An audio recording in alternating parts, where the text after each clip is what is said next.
Welcome to a fireside reading of A Passage to India by E.M. Forster, Chapter 15. Miss Quested and Aziz and a guide continued the slightly tedious expedition. They did not talk much, for the sun was getting high. The air felt like a warm bath into which hotter water is trickling constantly. The temperature rose and rose. The boulders said, "I am alive." The small stones answered, "I am almost alive." Between the chinks lay the ashes of little plants. They meant to climb to the rocking stone on the summit, but it was too far, and they contented themselves with the big group of caves. En route for these, they encountered several isolated caves, which the guide persuaded them to visit, but really there was nothing to see. They lit a match, admired its reflection in the polish, tested the echo, and came out again. Aziz was pretty sure they should come on some interesting old carvings soon, but only meant he wished there were some carvings. His deeper thoughts were about the breakfast. Symptoms of disorganization had appeared as he left the camp. He ran over the menu. An English breakfast, porridge and mutton chops, but some Indian dishes to cause conversation, and pan afterwards. He had never liked Miss Quested as much as Mrs. Moore, and had little to say to her, less than ever now that she would marry a British official. Nor had Adela much to say to him. If his mind was with the breakfast, hers was mainly with her marriage. Simla next week, get rid of Antony, a view of Tibet, tiresome wedding bells, Agra in October, see Mrs. Moore comfortably off from Bombay, the procession passed before her again, blurred by the heat, and then she turned to the more serious business of her life at Chandrapur. There were real difficulties here, Ronnie's limitations and her own, but she enjoyed facing difficulties and decided that if she could control her peevishness, always her weak point, and neither rail against Anglo-India nor succumb to it, their married life ought to be happy and profitable. She mustn't be too theoretical. She would deal with each problem as it came up, and trust to Ronnie's common sense and her own. Luckily, each had an abundance of common sense and goodwill. But as she toiled over a rock that resembled an inverted saucer, she thought, what about love? The rock was nicked by a double row of footholds, and somehow the question was suggested by them. Where had she seen footholds before? Oh, yes, they were the pattern traced in the dust by the wheels of the Nawab Bahadur's car. She and Ronnie. No, they did not love each other. "Do I take you too fast?" inquired Aziz, for she had paused, a doubtful expression on her face. The discovery had come so suddenly that she felt like a mountaineer whose rope had broken. Not to love the man one's going to marry. Not to find it out till this moment. Not even to have asked oneself the question until now. Something else to think about? Vexed rather than appalled, she stood still, her eyes on the sparkling rock. There was esteem and animal contact at dusk, but the emotion that links them was absent. Ought she to break her engagement off? She was inclined to think not. It would cause so much trouble to others. Besides, she wasn't convinced that love is necessary to a successful union. If love is everything, few marriages would survive the honeymoon. "No, I'm all right, thanks," she said, and her emotions, well under control, resumed the climb, though she felt a bit dashed. Aziz held her hand, and the guide adhered to the surface like a lizard and scampered about as if governed by a personal center of gravity. "Are you married, Dr. Aziz?" she asked, stopping again and frowning. "Yes, indeed. Do come and see my wife." For he felt it more artistic to have his wife alive for a moment. "Thank you," she said absently. "She is not in Chandrapur just now." "And have you children?" "Yes, indeed, 3, he replied in firmer tones. "Are they a great pleasure to you?" "Why, naturally, I adore them," he laughed. "I suppose so." What a handsome little Oriental he was, and no doubt his wife and children were beautiful too, for people usually get what they already possess. She did not admire him with any personal warmth, for there was nothing of the vagrant in her blood, but she guessed he might attract women of his own race and rank, and she regretted that neither she nor Ronnie had physical charm. It does make a difference in a relationship. Beauty, thick hair, a fine skin. Probably this man had several wives. Mohammedans always insist on their full 4, according to Mrs. Turton, and having no one else to speak to on that eternal rock, she gave rein to the subject of marriage and said in her honest, decent, inquisitive way, "Have you one wife or more than one?" The question shocked the young man very much.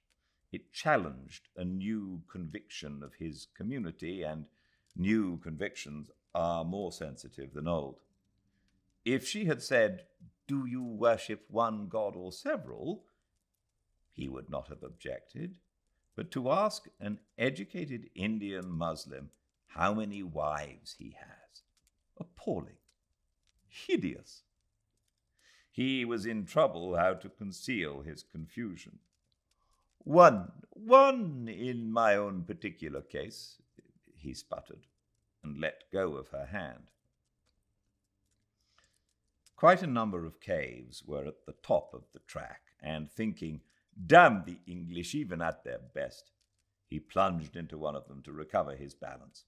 She followed at her leisure, quite unconscious that she had said the wrong thing, and not seeing him, she also went into a cave, thinking with half her mind, "Sightseeing bores me," and wondering with the other half about marriage. Chapter 16. He waited in his cave a minute and lit a cigarette so that he could remark on rejoining her, "I bolted in to get out of the draft," or something of the sort. When he returned, he found the guide alone, with his head on one side. He had heard a noise, he said, and then Aziz heard it too, the noise of a motor car. They were now on the outer shoulder of the Kawa Dol, and by scrambling 20 yards they got a glimpse of the plain. A car was coming towards the hills down the Chandrapur road, but they could not get a good view of it because the precipitous bastion curved at the top, so that the base was not easily seen, and the car disappeared as it came nearer. No doubt it would stop almost exactly beneath them, at the place where the Pukka road degenerated into a path, and the elephant had turned to sidle into the hills. He ran back to tell the strange news to his guest. The guide explained that she had gone into a cave. "Which cave?" He indicated the group vaguely. "You should have kept her in sight. It was your duty," said Aziz severely. "Here are 12 caves at least. How am I to know which contains my guest? Which is the cave I was in myself?" The same vague gesture, and Aziz, looking again, could not even be sure he had returned to the same group. Caves appeared in every direction. It seemed their original spawning place, and the orifices were always the same size. He thought, "Merciful heavens, Miss Quested is lost," then pulled himself together and began to look for her calmly. "Shout!" he commanded. When they had done this for a while, the guide explained that to shout is useless because a Marabar cave can hear no sound but its own. Aziz wiped his head and sweat began to stream inside his clothes. The place was so confusing.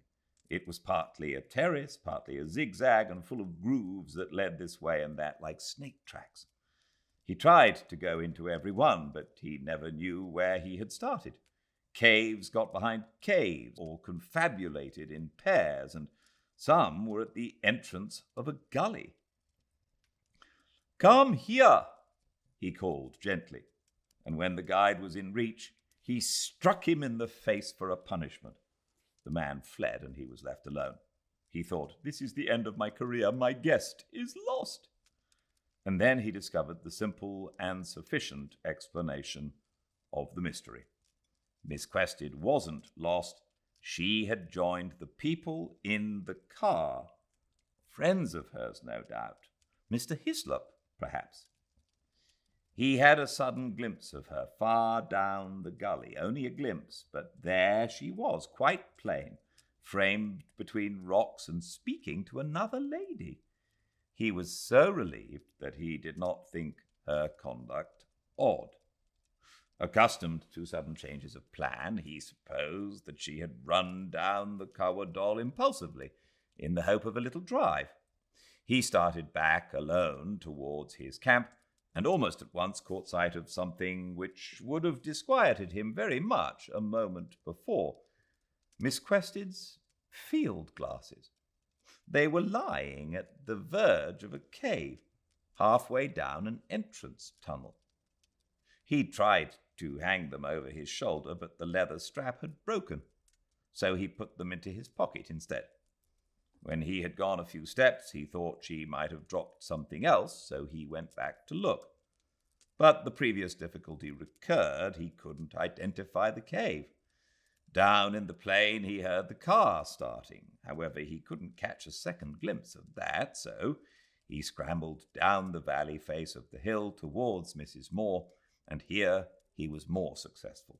The colour and confusion of his little camp soon appeared, and in the midst of it he saw an Englishman's topi, and beneath it, oh joy, smiled not Mr. Hislop, but Fielding. "Fielding! Oh, I have so wanted you," he cried, dropping the Mr. for the first time. And his friend ran to meet him, all so pleasant and jolly, no dignity, shouting explanations and apologies about the train. Fielding had come in the newly arrived car, Miss Derrick's car. That other lady was Miss Derrick. Chatter, chatter, all the servants leaving their cooking to listen. Excellent Miss Derrick. She had met Fielding by chance at the post office, said, "Why haven't you gone to the Marrowbar?" Heard how he missed the train, offered to run him there and then. Another nice English lady. Where was she? Left with car and chauffeur while Fielding found camp. Car couldn't get up. No, of course not. Hundreds of people must go down to escort Miss Derrick and show her the way. The elephant in person. "Aziz, can I have a drink?" "Certainly not." He flew to get one. "Mr. Fielding," called Mrs. Moore from her patch of shade. They had not spoken yet because his arrival had coincided with the torrent from the hill. "Good morning again," he cried, relieved to find all well. "Mr. Fielding, have you seen Miss Quested?" "But I've only just arrived. Where is she?" "I don't know." "Aziz, where have you put Miss Quested to?" Aziz, who was returning with a drink in his hand, had to think for a moment. His heart was full of new happiness. The picnic, after a nasty shock or two, had developed into something beyond his dreams, for Fielding had not only come, but brought an uninvited guest. "Oh, she's all right," he said. "She went down to see Miss Derrick. Well, here's luck. Chin chin." "Here's luck, but chin chin I do refuse," laughed Fielding, who detested the phrase. "Here's to India." "Here's luck, and here's to England." Miss Derrick's chauffeur stopped the cavalcade, which was starting to escort his mistress up, and informed it that she had gone back with the other young lady to Chandrapur. She had sent him to say so. She was driving herself. "Oh, yes, that's quite likely," said Aziz. "I knew they'd gone for a spin." "Chandrapur? The man's made a mistake," Fielding exclaimed. "Oh, no, why?" He was disappointed, but made light of it. No doubt the two young ladies were great friends. He would prefer to have given breakfast to all four. Still, guests must do as they wish, or they become prisoners. He went away cheerfully to inspect the porridge and the ice. "What's happened?" asked Fielding, who felt at once that something had gone queer. All the way out, Miss Derrick had chattered about the picnic, called it an unexpected treat, and said that she preferred Indians who didn't invite her to their entertainments to those who did it. Mrs. Moore sat swinging her foot and appeared sulky and stupid. She said, "Miss Derrick is most unsatisfactory and restless, always in a hurry, always wanting something new. She will do anything in the world except go back to the Indian lady who pays her." Fielding, who didn't dislike Miss Derrick, replied, "She wasn't in a hurry when I left her. There was no question of returning to Chandrapur. It looks to me as if Miss Quested's in the hurry." "Adela? She's never been in a hurry in her life," said the old lady sharply. "I say it'll prove to be Miss Quested's wish. In fact, I know it is," persisted the schoolmaster. He was annoyed, chiefly with himself. He had begun by missing a train, a sin he was never guilty of, and now that he did arrive, it was to upset Aziz's arrangements for the second time. He wanted someone to share the blame and frowned at Mrs. Moore rather magisterially. "Aziz is a charming fellow," he announced. "I know," she answered with a yawn. "He has taken endless trouble to make a success of our picnic." They knew one another very little and felt rather awkward at being drawn together by an Indian. The racial problem can take subtle forms. In their case, it had induced a sort of jealousy, a mutual suspicion. He tried to goad her enthusiasm. She scarcely spoke. Aziz fetched them to breakfast. "It is quite natural about Miss Quested," he remarked, for he had been working the incident a little in his mind to get rid of its roughness. "We were having an interesting talk with our guide. Then the car was seen, so she decided to go down to her friend." Incurably inaccurate, he already thought that this was what had occurred. He was inaccurate because he was sensitive. He did not like to remember Miss Quested's remark about polygamy because it was unworthy of a guest. So he put it from his mind, and with it the knowledge that he had bolted into a cave to get away from her. He was inaccurate because he desired to honor her, and, facts being entangled, he had to arrange them in her vicinity as one tidies the ground after extracting a weed. Before breakfast was over, he had told a good many lies. "She ran to her friend, I to mine," he went on, smiling. "And now I am with my friends, and they are with me and each other, which is happiness." Loving them both, he expected them to love each other. They didn't want to. Fielding thought with hostility, "I knew these women would make trouble." And Mrs. Moore thought, "This man, having missed the train, tries to blame us." But her thoughts were feeble. Since her faintness in the cave, she was sunk in apathy and cynicism. The wonderful India of her opening weeks, with its cool nights and acceptable hints of infinity, had vanished. Fielding ran up to see one cave. He wasn't impressed. Then they got on the elephant, and the picnic began to unwind out of the corridor and escaped under the precipice towards the railway station, pursued by stabs of hot air.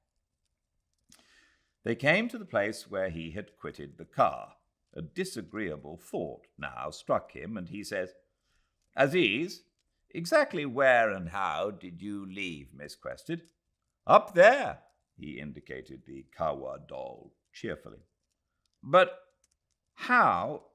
A gully, or rather a crease, showed among the rocks at this place. It was scurfy with cactuses. "I suppose the guide helped her." "Oh, rather, most helpful." "Is there a path off the top?" "Millions of paths, my dear fellow." Fielding could see nothing but the crease. Everywhere else, the glaring granite plunged into the earth. "But you saw them get down safe?" Yes, she and Miss Derrick and go off in the car." "Then the guide came back to you?" "Exactly. Got a cigarette?" "I hope she wasn't ill," pursued the Englishman. The crease continued as a nullah across the plain, the water draining off this way towards the Ganges. "She would have wanted me, if she was ill, to attend her." "Yes, that sounds sense." "I see you're worrying. Let's talk of other things," he said kindly. "Miss Quested was always to do what she wished. It was our arrangement. I see you are worrying on my account, but really I don't mind. I never notice trifles." "I do worry on your account. I consider they have been impolite," said Fielding, lowering his voice. "She had no right to dash away from your party, and Miss Derrick had no right to abet her." So touchy as a rule, Aziz was unassailable. The wings that uplifted him did not falter, because he was a Mogul emperor who had done his duty. Perched on his elephant, he watched the Malabar hills recede, and saw again, as provinces of his kingdom, the grim, untidy plain, the frantic and feeble movements of the buckets, the white shrines, the shallow graves, the suave sky, the snake that looked like a tree. He had given his guests as good a time as he could, and if they came late or left early, that was not his affair. Mrs. Moore slept, swaying against the rods of the howdah. Mohammed Latif embraced her with efficiency and respect, and by his own side sat Fielding, whom he began to think of as Cyril. "Aziz, have you figured out what this picnic will cost you?" "Shh, my dear chap, don't mention that part. Hundreds and hundreds of rupees. The completed account will be too awful. My friend's servants have robbed me right and left, and as for an elephant, she apparently eats gold. I can trust you not to repeat this. And M.L., please employ initials, he listens, is far the worst of all." "I told you he's no good." "He is plenty of good for himself. His dishonesty will ruin me." "Aziz, how monstrous." "I am delighted with him, really. He has made my guests comfortable. Besides, it is my duty to employ him. He is my cousin. If money goes, money comes. If money stays, death comes. Did you ever hear that useful Urdu proverb? Probably not, for I have just invented it." "My proverbs are, a penny saved is a penny earned, a stitch in time saves 9.